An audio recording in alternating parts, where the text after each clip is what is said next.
Hi everyone, it's Nini. Welcome to my channel. I have a different kind of video today than what I normally do because I just need to vent about Katie Joy from Without a Crystal Ball. I thought about doing videos on her, but I didn't want to waste that much energy on something so negative. But what she has done this week has just really got under my skin, even though I know I'm not involved with it, but I just cannot believe this woman, and so I need to vent about it. She also bothers me because she's a fellow Minnesotan, and I feel like she gives Minnesotans a bad name. Katie Joy has a long history of defaming people. She's been sued multiple times. She's had countless controversies and disagreements with people. You could probably make a 10-hour video of all the trouble she's gotten herself into. It's well known that she's obsessed with the Duggars. Most of her videos and Instagram posts are about them, and for some reason the past 6 weeks or so, she's really been taking her low self-esteem and focusing it on Jessa Duggar. What she did to Jessa just a couple days ago is horrible. Before I get into this, I do want to say I'm not a big fan of the Duggars. I'm not a Duggar hugger. I don't agree with some of the things that they do, but I'm also mature enough to realize people have the right to have the beliefs that they have, and we don't need to judge them for that or bully them. And what Katie Joy has been doing to Jessa is absolutely bullying, in my opinion. So a couple days ago, Jessa uploaded a video on YouTube. In it, she had a sponsorship from Native. I think they're known mostly for their deodorant. It wasn't long after Jessa had posted her video that Katie Joy then posted this. Jessa Seewald posted a new video containing sponsored content from Native, a skin and body care brand. Katie Joy likes to pretend that she's this educated, professional journalist, reporter, or whatever. But woman, proofread before you post. She makes so many grammatical and word errors. That's like journalism 101, proofread. She meant to say sponsored content. The company promotes an inclusive brand that accepts all people. I don't know if Native, and she tags the brand, knows about Jessa's husband recently posting a video that was anti-LGBTQ. In the video, he told people to pray away their feelings and not act out. And then she says that she has reached out to Native for a comment. You can see that somebody commented on the bottom there, "You're not going to be happy until Jessa is out on the street." Native did respond to her. Katie went online and strutted around. What Native had said to her was, "Thanks so much for reaching out. We weren't aware of some of these details, but our team is currently looking into this. As of now, we have no plans to continue working with Jessa in any capacity." Native responded to our questions about Jessa Seewald representing their brand. Native promotes inclusivity and acceptance of all people. We shared that both Ben and Jessa have repeatedly made homophobic statements and directed them to a video by Ben telling people to pray away their gay. They said they had no idea about her background and have no plans to work with her in the future. And then you can see the person that commented underneath that said, "Wow, Katie, over the line. Journalists, do not get involved." I could be wrong on this, but I don't think there's any video where Jessa herself has said anything about being anti-gay. But like I said, I could be wrong. You can be married to somebody and not share the same beliefs that they do. I haven't seen it, but I know that there is proof that there's the video that Ben came out with. I don't know why she is targeting Jessa for something that her husband said, because it was only about 3 weeks ago she said this. "Although they're still married, they tend to have,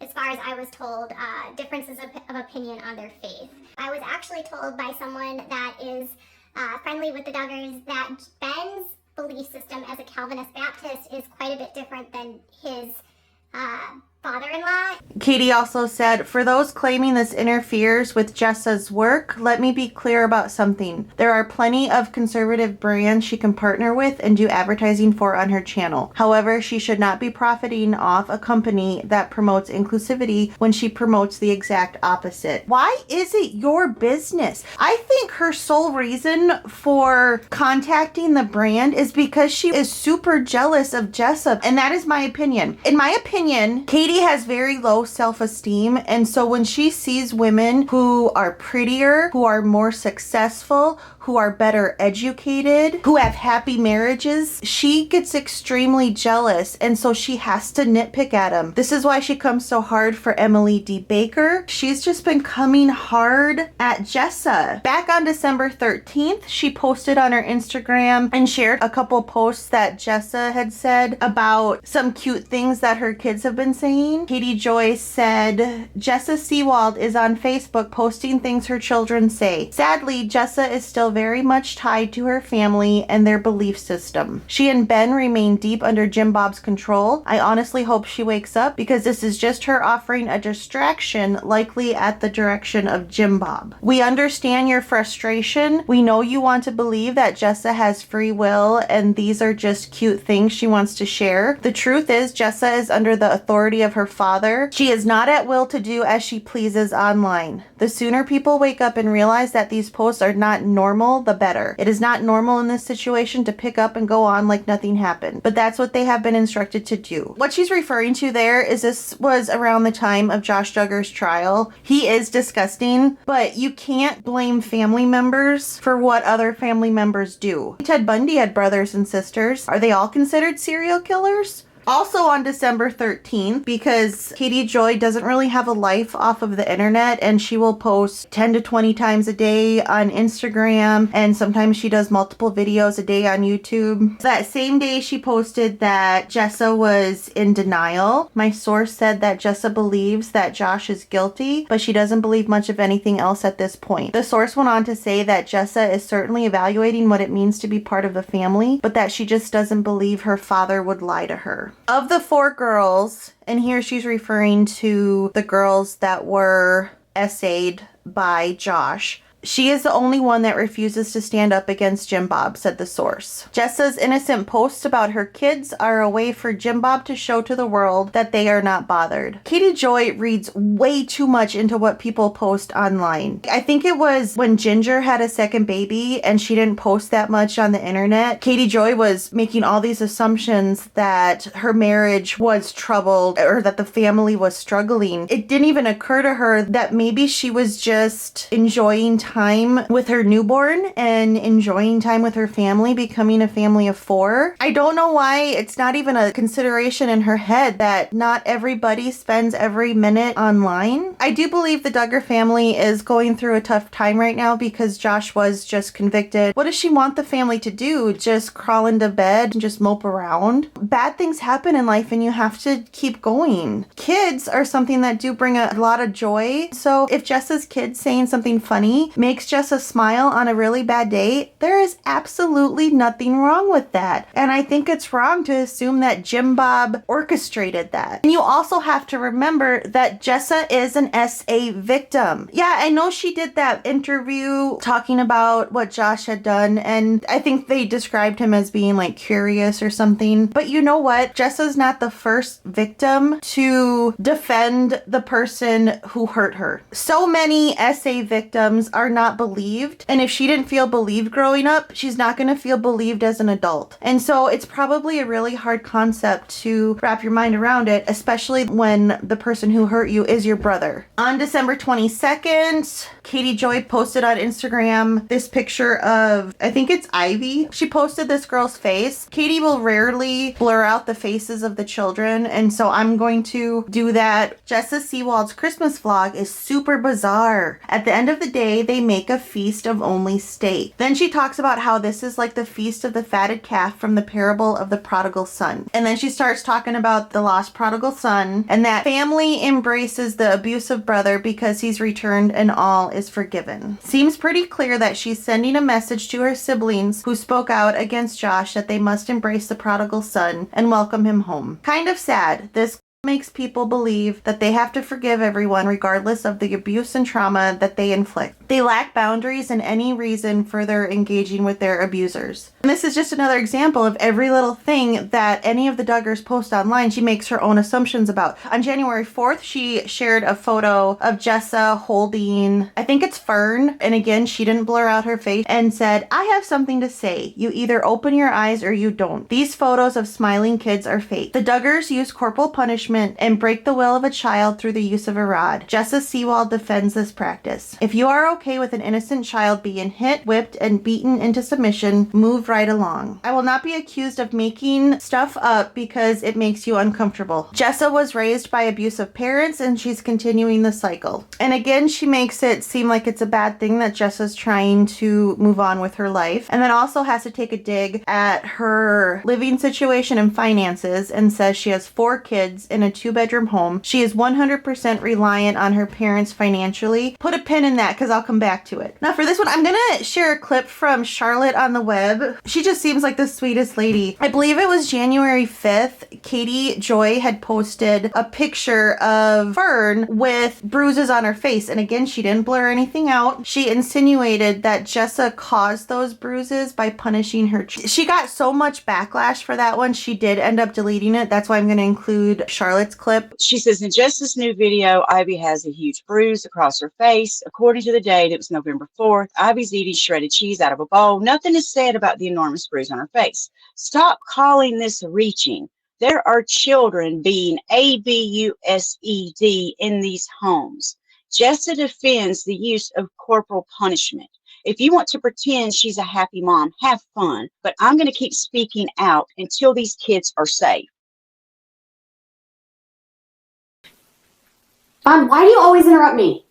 Kids are almost always scuffed up and bruised. It's completely normal, especially someone that age. If you're just learning to walk, you're stumbling all over the place. You're gonna get bruises. You can't make the assumption that just because a child has a bruise, that their parent did it to them as punishment. Apparently around this time too, there was a video, and Katie Joy mom shames her because Jessa took the kids out and they didn't have hats or mittens on. And one of the kids had sticky fingers, and Katie Joy said that Jessa couldn't be bothered to wipe their hands after eating so they could keep their hands warm. That's another assumption that she's just a bad mom. Not only are kids kind of bruised half the time, but they also have sticky fingers half the time. She's shaming Jessa.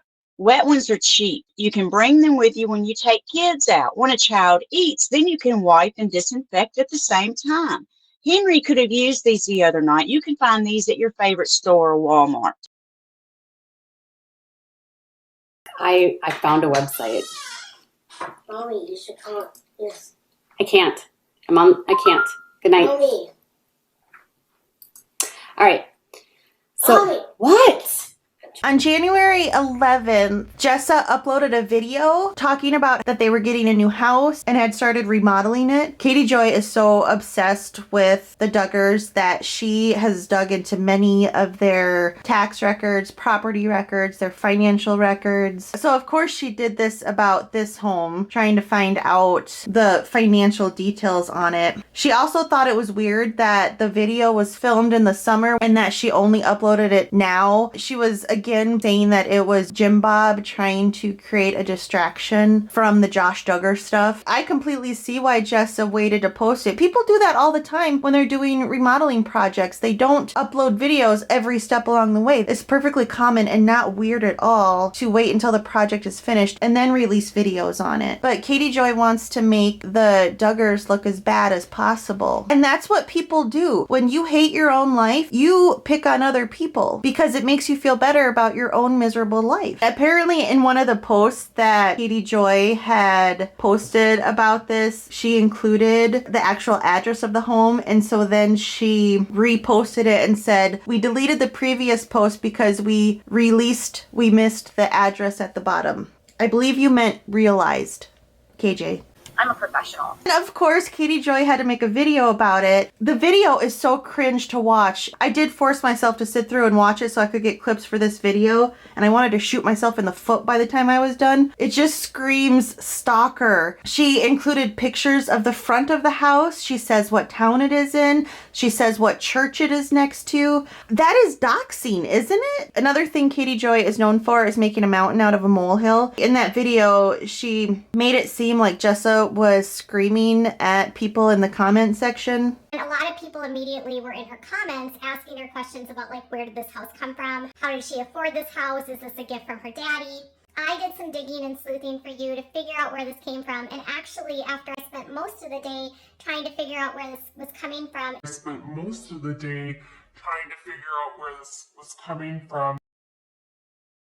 we're able to take a look at the outside photograph of the the video of the house, and we were able to determine that it looks like they're going to be moving into the house that is actually the parsonage house that's located at the church. Miss Jessa's husband is now a full-time pastor, and he works at... They don't physically own the property as far as I can tell. The home itself is still owned by... Jessa obviously is at a point right now where she's definitely feeling frustrated, and she's snapping back a little bit more than normal. Someone said this: "Oh, Daddy finally bought you a new house, huh?" And she said, "He's never bought or given us a house. We live simply and save, and that's how we've acquired everything we own." I did post about the engagement today. I didn't say anything. Luca, do you want to fight? Do you want to go live with me and fight? I'll fight you. Jessa is probably one of the most vocal of the girls to be direct and snap back. You know what, Luca? Fuck off. She has been clapping back in some of these comments. Fuck off, Lizzie. I hope you, fuck off, Lizzie. She said, "That is stupid and an outright lie." Who else wants to get blocked? Who else wants me to say fuck off? Her dad has not given her anything or purchased anything for her, although the house that she did live in and she owns right now with Ben was from her grandmother, Mary. It's not clear if they paid for it or if it was a gift, but the house for sure was from a family member. In that house video, Katie Joy also talks about how Jessa is trying to be more independent and not be controlled by Jim Bob, and that people should go easy on her because she's trying to get out from under the umbrella of her family. So if you were encouraging that, then why did you contact Native to have them take her sponsorship away? If Jessa now has control of her social media, which I hope she does, she could be making money off of her YouTube, and she could be making money on her Instagram. She could be getting paid for sponsorships. I'd say go easy on her. She's not using her dad, which is a good thing.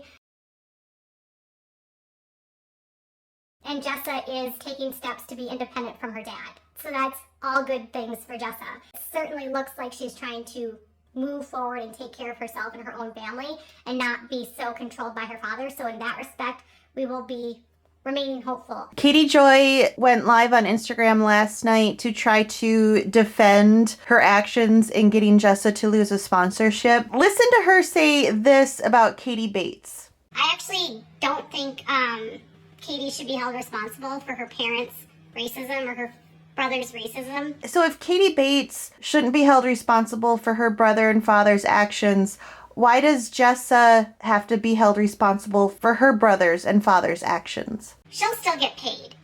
Even if they decide not to work with her moving forward, you get paid for it regardless if you don't work with them again. How do you know you still get paid if a company drops you from a sponsorship? Does that look on your face say that you know that for a fact because sponsors have dropped you? Katie Joy, you said about 3 weeks ago that Jessa is 100% financially reliable on her father. Jessa Duggar makes a ton of money on YouTube. Tons. She's making a zillion times more in ad revenue on her AdSense than she would be making on a sponsored post. On her channel with 200-some thousand subscribers, I'm guessing that she probably made about $1,000 on that sponsorship. She's making passive income on all of her videos every single day on YouTube because they're all monetized. You don't need brand deals when you're on YouTube. Who cares if somebody makes $10,000 from one avenue and they choose to make $5 on another avenue? Who cares? It does not matter. It's not any of your business. Stop being petty and jealous. I'm going to end with this clip where Katie Joy is talking about what her goals are. Causing a mother of four to lose a sponsorship, that doesn't align with trying to rescue women. If she wanted to rescue people from being under Jim Bob and the other men, then why target a woman who was making money completely separate from those men? I'm not here to bully anyone. I'm just here to end the to just report on the deception, to report on the cult, to hopefully get some people out of the cult by continuing to put out the truth. Fuck off, Lizzie. I hope you, fuck off, Lizzie.